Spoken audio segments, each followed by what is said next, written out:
So I replaced the hub seals on my MJ twin cam's rear axle not too long ago, and I've got some axle lube here. It's in the center of the hub, and actually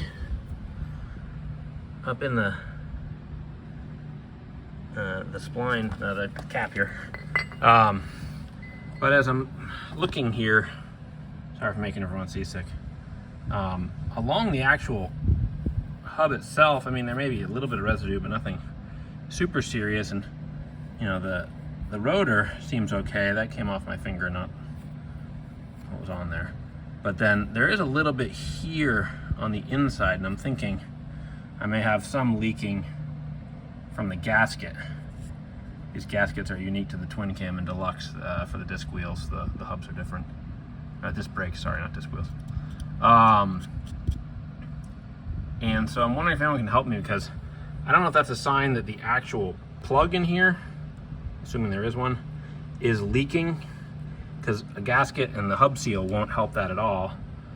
Otherwise, I have no idea where else that could be coming from. So if anyone has thoughts, let me know. I'd appreciate it.